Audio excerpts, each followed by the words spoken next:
Looks like he's going to keep, so we are underway here in the semifinals.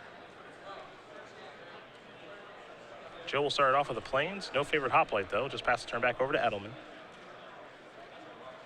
Edelman with a raise the alarm in hand. Again, he gave a long thought to keeping his hand.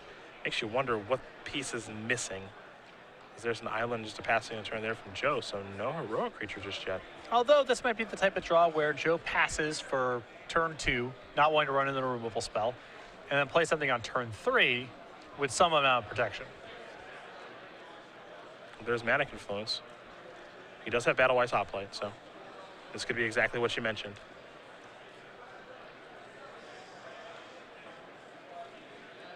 Looks like he's just going to go favorite Hoplite.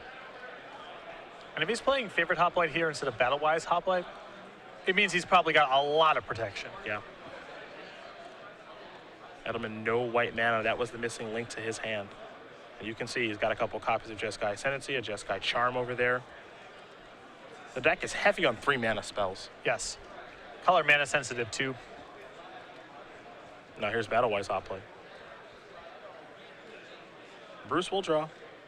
Looks like another copy of Jeskai Ascendancy.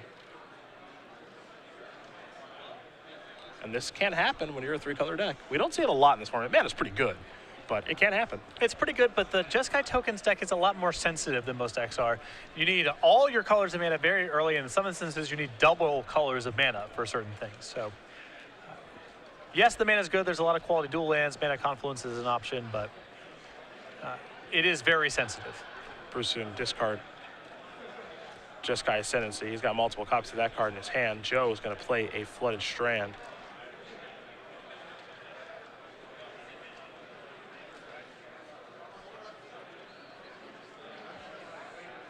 He's going to sacrifice the Strand. So down to 19 will go Lossett.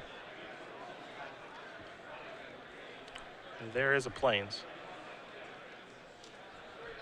And if Joe makes a move here with Ordeal Thassa, you know, when your opponent's mulligan and now the discarded hand size, they're missing color mana, if you make an aggressive play, it's because you believe you can win a fight over nearly anything they can produce in response. So Joe's got to feel really confident with the quality of his hand and the limitations of Bruce's potential responses. Ordeal Thassa. Gonna target Battle-Wise Hoplite, which means Joe does get the scry and give that creature +1/+1. Thought about putting it on the bottom, but he's gonna leave that card on top. You can see Lossett's hand, Stubborn Denial. Looks like another copy of Ordeal and a Triton Tactics. But he's not gonna get overly aggressive with the cards. He'll pace the game in a certain way. He knows he's ahead right now and doesn't want to give that away. So an attack here for 4, let's make it 5 with favorite Hoplite, and Edelman's gonna go down to 14. And it looked like maybe Chandra was the draw. Yeah. Exactly, he's got to feel confident. You know, he could have tried to rip off that second Ordeal and really go gangbusters that turn with Stubborn Denial backup. But he's just saying, why would I want to risk multiple spells in response? You know, if, Bruce has some way to fight over on this turn and I have to tap out, and then he has a land and a Jeskai Charm, maybe this gets away from me. There's no reason to take any risks. Yeah, when you're this far ahead, it doesn't hurt just to be relatively conservative. Yeah. Because it is a much larger disaster if you get overconfident and somehow lose the game. Or at least let your opponent back into the game. Ordeal going to resolve. Second one going to go away too. The second draw 4 cards here. Battle-Wise Hoplite is huge. And now with this being as large as it is, he can be pretty aggressive about using spells now, because there's no burn spell over the top that can interact. And Bruce says, there's no need for me to play any more turns of this game. You got me. Joe is second to win game 1 very easily there against Bruce Edelman. White Blue Heroic up a game here over Jeskai Tokens. We turn our attention to the sideboard. And outside of Bruce needing to draw some lands, we'll see 3 copies of Glare of Heresy, 2 Erase, 2 Wingmate Rock, a Negate, 3 Disdainful Stroke, an Arc Lightning, and Barrage of Boulders, and 2 copies of Hushwind Drift. I like a sideboard quite a bit here. He's got some nice options for the matchup. Yeah, 3 copies of Glare of Heresy is definitely where I would start. I think the 1 copy of Negate is a great addition. 2 copies of Erase will likely come in. Past that, there's some options. Arc Lightning is another removal spell, but it is pretty slow, and at sorcery speed plays directly into protection tricks. Not even necessarily God's Willing, but just heroic triggers in general. So maybe Arc Lightning is an upgrade over some of the other spells in the deck, but I doubt it. I would focus on the Erases, the Negate, and the Disdainful Strokes. The other side of things, the Erases, the Glare of Heresies, and the Negate, not the Disdainful Strokes. Don't want the Strokes. Right. No. On Joe's side of things, a Laguna Band Trailblazer, Immortal Obstinacy, an Ordeal of Heliod, a Spectral Ward. I bring it in. We haven't seen it yet. The Johnny's Presence in a race. 3 Stubborn Denials, 4 Glare of Heresies, and 2 copies of Treasure Cruise. So definitely a fan of the Glare of Heresy in some number. Don't know if you want to go all the way up to 4, but Seeker of the Way and Jeskai Ascendancy are problematic cards. I think the Stubborn Denials are excellent in this matchup. Bruce's Interaction, there's a bunch of spells. Some of them are quite expensive, so Stubborn Denial can be very powerful even if Ferocity is not turned on. I think the one of Johnny's Presence is a good answer to direct damage spells. I think the Ordeal of Heliod's fine here. The Moral Obstinacy could be nice against Ascendancy. And the Trailblazer is a stable source of heroic triggers early on in the game because it has so much toughness. I like what you mentioned there, too, with Glare of Heresy. He probably wants some number of them, but he doesn't have to bring in all 4. When you see the 4 next to that, and you're playing against Jeskai tokens, and there are white cards, you might think to yourself, well, just bring in all 4, figure out some cards to cut because it can be good against certain cards like Jeskai Ascendancy, but that's not necessarily the case. I think that too many people look at sideboard cards like Glare of Heresy when you have 4 on the sideboard as a 0 or 4 proposition. It doesn't have to be. Now, Bruce has some targets. The targets are quite powerful, but there's only 8 of them. And if you draw up 2 copies of Glare of Heresy, it's unlikely both copies are going to be good. The first one, even there's no promise that it's going to be good, but I think some amount of it is going to be fine, but it's easy to have too much of it. Well, these players are going to shuffle up here for game number 2, and it'll be underway here in just a moment. And of course, if we do have an update for you guys in the match between Jim Davis and Matt Anderson, we will let you know. That is our backup match, and if we have time to jump that way, we certainly will. But 2015 is underway. This is our first event of 2015. Season 1 has begun, and I can't wait. We're in Philly next weekend for our Legacy Open. Yeah, that's one should be big. Philadelphia next weekend. We take a weekend off at the pre-release, and then we're in D.C. for Standard, Legacy in Indianapolis the following week. Then we move over to Houston after the weekend after our regionals, and again, information posted for that at starcgames.com/regionals. Los Angeles the following weekend, Modern for our first ever Modern Open Series in Baltimore, a Standard Grand Prix the following weekend in Miami. Stay tuned to MagicGP.com for more information as we get closer to that event. Standard in Dallas the following weekend, and then our Season 1 Invitational, which will have Standard and Legacy as the formats for the Invitational, and a Standard Open Series attached to it in Richmond at the end of the month. We're going to be busy, but you're going to be busy. Yeah, I'm on all of them. I hope you like traveling. I like it fine. I've adjusted. That's a resounding endorsement. I guess I'll do it. Sure. It's like anything else. It has its pros and its cons, and its cons I've mostly adjusted to. So, okay. If you're asking me to get up here and to lie, it's never going to happen. So you're going to have to you're going to have to live with sometimes these perhaps too honest answers. That's just how this goes. I know that you're one of your bigger pet peeves is being in the back of the plane. So we want to make sure that doesn't happen to you. Right, that's a big deal. That's good. Just, I don't want you to, because you're surly when you're in the back of the plane, have to wait for everyone to leave. That's a big pet peeve of mine. People who are slow getting off of airplanes. Well, do they have to be fast? What kind of speed is good enough for you?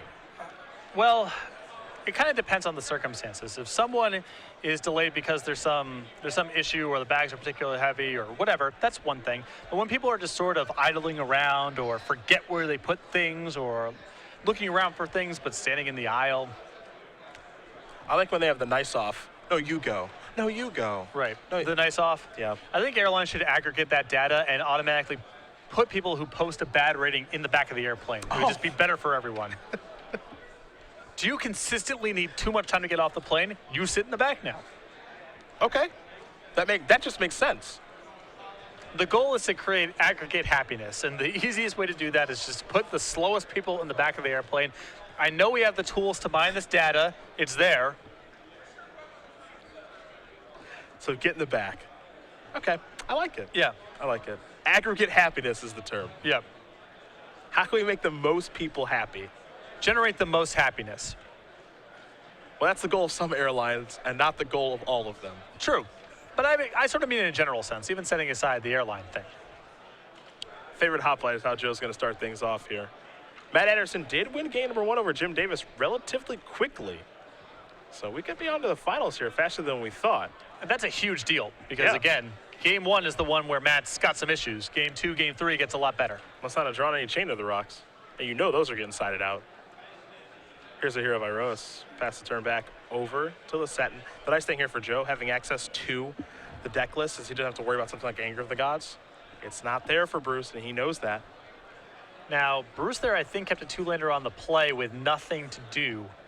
Did draw land number 3, but I think his hand's still in some trouble here. He's got Whirling Outburst, he's got Treasure Cruise. Not the cards he's looking for. Well, he uses a Flooded Strand to search up the plains.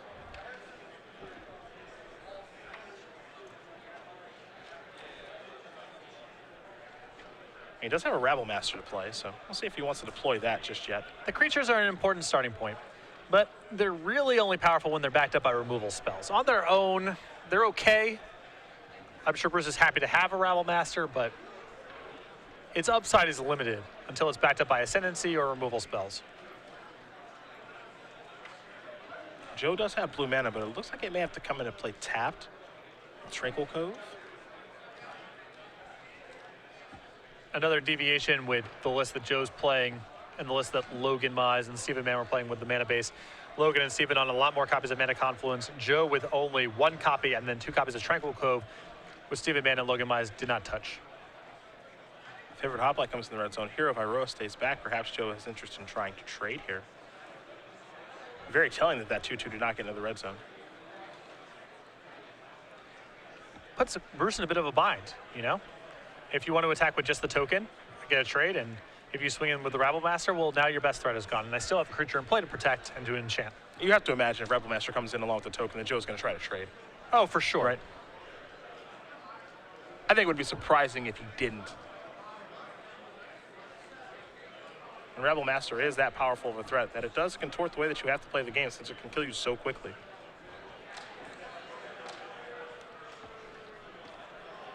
And Bruce has fallen behind on the board. Usually not going to happen when you're on the play, but because Bruce had nothing to do on turn 2, this is where we're at. Oh, here's the second Rabble Master, and now here's the attacks.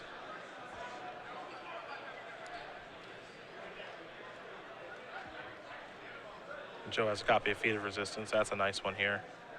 Gives creature protection from red. Eat the Rabble Master, take 2 points of damage. So not a bad turn there at all. Yeah, when Bruce has to tap out in his pre-coordinating phase, Joe has a lot of control over blocks. He's got so many tricks in his deck. You have to imagine that combat's just going to go bad for Edelman.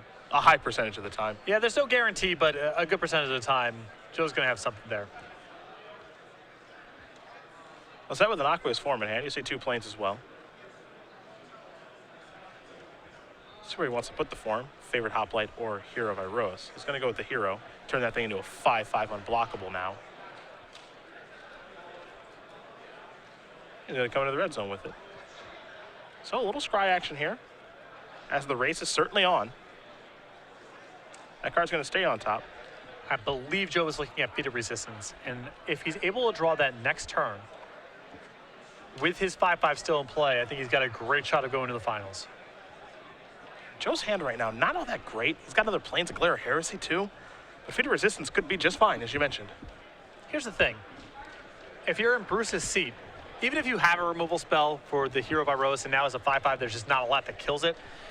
Are you willing to pull the trigger on that being your entire turn? You know, you have to take that risk. And if you run it into a God's Willing or to a Feat of Resistance, you're probably dead. Here are the attacks. Rabble Master and friends. Joe's just going to eat the token. So he takes a big hit there.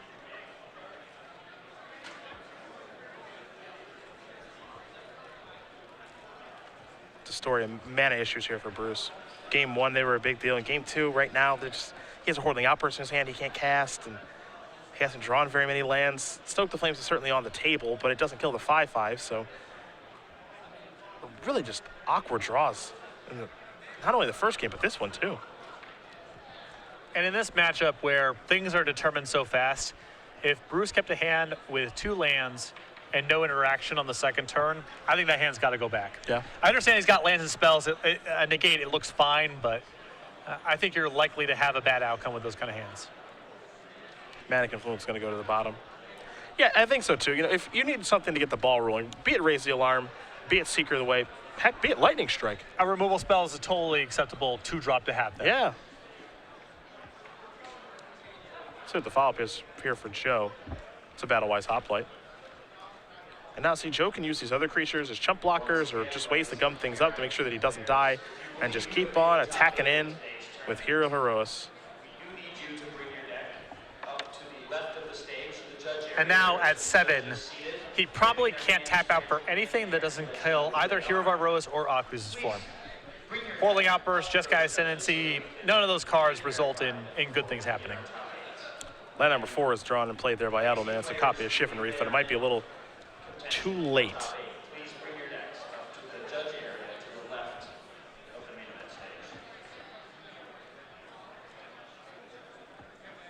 Bruce going to see if he can work his way out of this situation, but you can see his hand. 2 copies of Whirling Outburst, at least 1 copy of Treasure Cruise. Jeskai Ascendancy as well, but all these cards are just a little too late to the party. And Joe, I believe, sitting on Defiant Strike, yep. In which case Hero of Iroas is lethal next turn.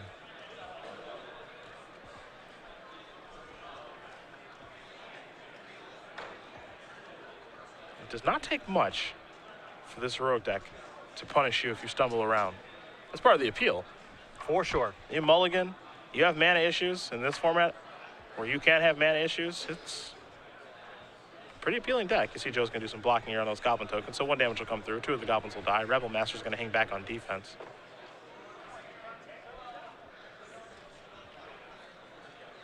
Bruce taking a long look at his hand, but I don't think there's any way to solve this puzzle.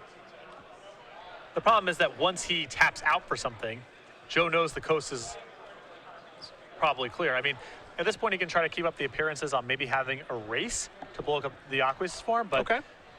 Once Joe attacks, the cat's going to be out of the bag. Yeah. Either you have it or you don't. Right. Because I can promise you, Joe's attacking. I think he will enter combat and attack with at least Hero of Iroas. And if he does have a protection spell, that'll be more than enough. Joe reaching, gonna play Defiant Strike. That'll make that a little bit bigger. See Bruce reaching for his planes, trying to bluff a race. And he's got 2 of them in his sideboard, but it doesn't look like he has 1 in his hand right now. The red zone is where Joe is headed, and that is going to do it. Joe Lossett's gonna win this match here over Bruce Edelman. 2-0. The trip from California, certainly worth it. He is 1 match away from $5,000, a whole lot of Open Series points, and another trophy for his mantle. Yeah, great run so far from Joe, and for Bruce, you know, I think the matchup's a bit of a challenge regardless, given the play-draw situation. I know you disagree, but I think that hand game 2 has got to go back. I think so, too. It looks okay. I think that most players in the room would have kept it, but given the way this matchup works, the person who dies is often dying with stuff left in their hand. There's a lot of pressure to interact quickly, and a hand that's going to, you know, say, go on turn 2 often, and may not even be able to do something on turn 3 because the hand requires a 3rd land, means the risk is too high and the reward is not there. It's just